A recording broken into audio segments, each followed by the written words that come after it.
Hey guys, thanks for tuning in to the behind the scenes of Nightwing the series, episode 4. I'm the director, Adam Zielinski. With me is Danny Shepard, Nightwing himself. Episode 4, man. Episode 4 was our all is lost moment, sort of coming back up, our Nightwing on the rise. Overall, this episode is a lot more of a chill episode. You know, we're really getting into the story, into the characters, getting into some of the details of the characters, but we do have some hints of action in there, some exciting moments blended in, So originally, we were editing this. Dick wakes up and he's talking with Bruce, and then he goes and has this conversation with Barbara, and we learn Mayor Redhorn's trying to leave the city. And that's basically all that really happened. And we kind of noticed the pattern was big fight, then Joker comes in and he's kind of the exciting part around some exposition, then big fight, and now we just have a lot of exposition. And then we have our finale. And we weren't, I just wasn't feeling a connection to the Joker totally in this, and also Jason Todd. So I wanted to feel another beat. So we actually went with an iconic piece, but we wanted to do it as subtly as possible. So the whole scene of starting episode 4 was actually an afterthought that we decided to do in post. overall, episode 4 was a lot of fun. It was awesome working with Jake again as the Joker. That guy brings his A game every time. I just remember we handed him that crowbar, and like there was like a chair or something with padding on it that we were just like, hey, wail on this. It's just so cool to see it come together because, like, dude, this is the Joker that I imagined when I read the comic books. We also were able to get Noel in costume as Robin for this time around.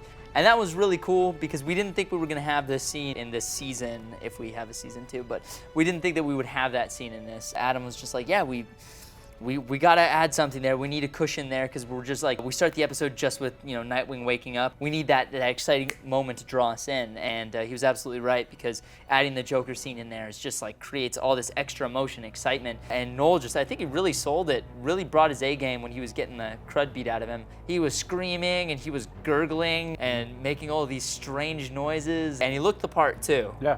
We made him we had to make him custom like Robin armor in only a couple of days, really. One of the best parts of the night that we shot that is it was like, I was like, we need like 6 shots tops. It's all very stylistic. It's gonna be very weird. We don't need a lot of coverage. So we were there and we're like, oh, well, we need a black crowbar. And then I think somebody brought like a yellow crowbar or something. And we were like, well, we can spray paint this one black. And then Danny specifically did this. He goes and is like, oh, there's gotta be like black crowbars around here. And he looked like right where I'm looking, like he's like right there, and there was like black crowbars just to the right of him, which I wasn't looking because I was setting up cameras and lights and stuff. And we're like in the middle of Vegas, so we had to drive forever to the out. No, you told me to go buy one from Walmart. Wherever, yeah. Yeah, so we had to go buy one from Walmart. Go buy one from Walmart. So we're looking, and Jeremy comes along and he's like, seriously? Like, we're in like this crazy shop. There's no crowbars? I was like, I don't know. I mean, I think Danny looked. He didn't find any. I was like, still setting up lights and stuff. And he's like, what? And then there was an assortment of sizes to the right, like a foot to the right of where you were looking. I got that. And then you weren't getting the text. You weren't getting texts or calls from. Yeah, they kept sending me texts apparently, and I wasn't getting them. It was definitely not it was a scary Walmart. It was one of those. And I swear to God, like by the time I got back, they were like, oh, hey, dude, we found a crowbar. I was like, what? What do you mean you found a crowbar? I just drove for 45 minutes to get you this crowbar. He was so mad, and I was just like, Danny, dude, they were in front of you. Like, I saw you look exactly where they're at, and you're like, nope, no crowbars, and then you took off. Getting black spray paint for our crowbar, and then look what we just found. It's going real slow. Literally everything is going wrong tonight. We are... Everything I've done is perfect so far, thank you. Well, yes. I do Anyway, actually. we forgot like almost everything tonight. Forgot the hair color for the Joker, forgot the fake blood. Oh my God, forgot the spray paint, the crowbar's the wrong color. Every night's been, you know, fairly smooth. Even our rough nights haven't been that rough. This is starting to become a little rough. Totally forgot the fake blood, so I'm just making fake blood right now. What are you using? Why don't we just cut somebody's wrist and drain it? Corn syrup and a lot of different food coloring. Alright, so we're making me look like Robin. This is the scene where the Joker kills me with a crowbar. So Thank God. And who's doing your makeup? Doing my makeup is Sam Shefflin, my sister. Yeah. Dope. She's killing Unfortunately. it. Unfortunately. Unfortunately, my sister. Or no, Not unfortunately doing the makeup, unfortunately that we're related. Oh, gotcha. What's up, man? What's up, what's up? What are you playing today? I am playing Joker, And your name is? Jake Taylor. Awesome. You excited? Very excited. Get my hands on that crowbar. Oh, snap.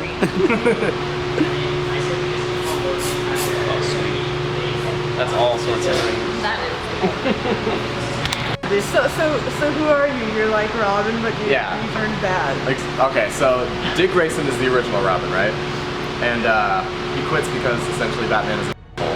And then I am Jason Todd and I take his place as Robin, but I take his place way too soon. I get in over my head, and then the Joker beats me to death with a crowbar. How was that, Noel? It's regular Friday night for me, bro. Where we shot with Bruce, that was Scott and Danny. This is actually day 2 of the whole shoot. It was Scott's first day with us.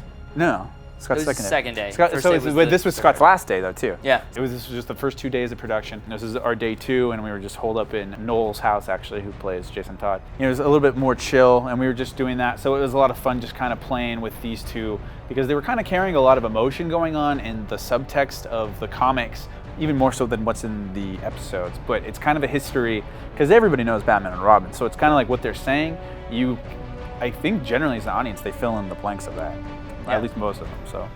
Yeah, I mean, I feel like when you're coming in to watch Nightwing the series, we left it open for audiences who are, completely oblivious, but I think you gotta sort of have a basic understanding of Batman and Robin. Basic. Yeah. Otherwise, Like- you probably wouldn't be watching. Or else you probably wouldn't be watching to begin with. Yeah. So, The scene with Danny and Lena in the bird's nest is probably one of my favorites because it's when Lena's character actually is welcomed into Nightwing's life again. And it's kind of like together they kind of become like a power team. And just seeing Barbara Gordon, who had been completely almost defeated at life and being a superhero, just kind of jump back into it and be even, really surprise Nightwing with her ability to catch these bad guys and work together. From there, it was just a lot more of the apartment stuff, but then it went to, this was actually a really, really big challenge for Danny because he had to do a lot of the HUD effects in episode 4. So it's a lot of talking with Bruce, and then it goes to, hey Danny, can you just spend more time doing HUDs on this than anything else that I'm doing on right now? Yeah. And it was really great, but I think before Danny talks about how he did it all, I think one of the biggest challenges for directing this episode was that day in the apartment, was because Lena had just come on and she was just getting into it, so we're like getting her used to the character, and now we're like, all right, cool, so you're just gonna talk, and now there's like a HUD and there's all this stuff floating around. Pretend like there's But something it's not here. there, right? But also remember to constantly move your hands and look all around. And Danny, make sure you're like looking at the same place that she's looking, and which I think you ran into a little bit of issue. Yeah. So, but it was actually, it's fine. I've seen it and it totally worked, but I really, really felt her pain. And it was just like watching somebody kind of like, what the hell am I supposed to be doing? It's like, I really can't tell you because if we do anything that's off camera,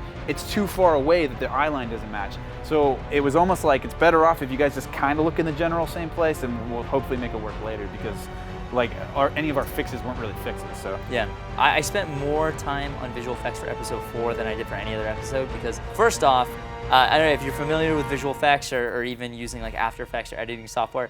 All those HUD shots are animated completely. If you look at the background, if you look really close, that's not actually the room we were using because the room we were using was pretty ugly. So I completely rebuilt the scene we were in. I rebuilt the window pane, the background, the city, put all that stuff there, and it's completely custom for this shot. So it's not built off of any prior like shot that we had gotten. So that takes forever to render. So it's like when I'm trying to watch this to play it back, it took a long time. So overall, this was just a very time-consuming episode. There was a lot to each one of those HUD frames. There was stuff constantly moving around, moving in and out. People are moving things around the frame. It was a lot of work, but I think overall it's looking pretty convincing. You get the point of what's going on. You understand the story through imagery and through the dialogue that they're having, and I think so. I mean, hopefully. yeah. During episode 4, the sequence when Barbara and Dick are starting to find out Deathstroke's origin, that was originally planned for us to go out and take pictures and get costumes and do all this stuff. And I remember at one point we were just like, this is way too expensive. We're not going to be able to get this done. And Adam pitched, hey, why don't we do an artwork sequence, kind of like what we did for the opening credits. And I'm not gonna lie, I was a bit apprehensive on this at first because I didn't know if it was gonna feel too out of place or if it was gonna be a little jarring and people weren't gonna understand what was going on.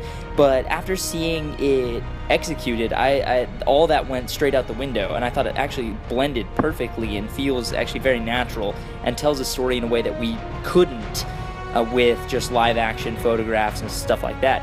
It actually created that sense of atmosphere, giving you another layer of depth to Deathstroke's character and his backstory, which I thought was really awesome. Got to definitely give a shout out to our Nightwing the Series illustrator, Kayshawn Henry. He did an unbelievable job on the artwork and really was able to capture the emotions Slade Wilson was going through during these procedures, obviously when he's not masked, and it was truly unbelievable. Kayshawn's also the one who did the opening credits and is an unbelievable artist from New York City. That amazing artwork paired with Johnny's seriously awesome soundtrack was able to create a scene that really gave our series a sense of identity, and at the end of the day was something that me and Adam were both really happy with.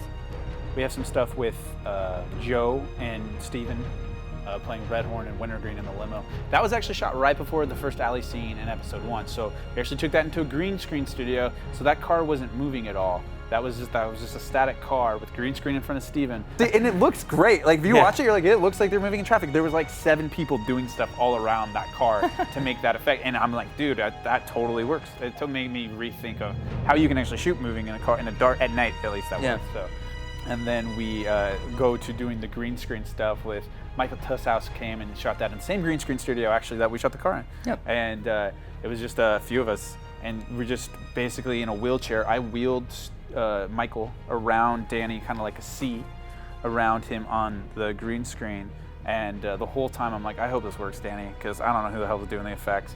And we did it. We shot it on a Red Scarlet. Basically, that shot I had to key out the green. Once the green was keyed out, I went into Element 3D, which is a basic 3D plugin, and it crashed like 3 times. It was very apparent this was not supposed to do what I wanted it to do.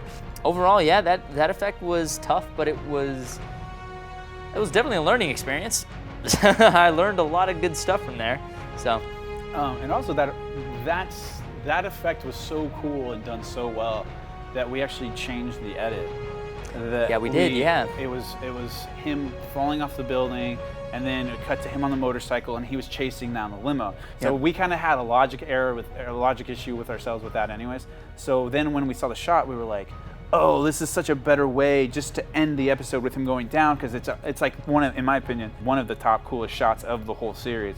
So we was like, let's end on that. That gives us it makes us go like, oh, this is awesome. What's Gets you next excited week? for episode 5. Yeah, it gets you really juiced and see where they're at, and then we can kind of cut some time out with the episode break, and now Nightwing's like kind of descending upon the final location that he's going to do the finale at. Yeah.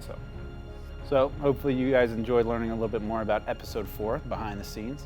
Go ahead and hit these annotations if you want to see the last episode and the last behind-the-scenes episode of Nightwing the Series. Otherwise, stay tuned until next week, where we'll be coming out with our final episode, episode 5. And let me tell you, it's a doozy.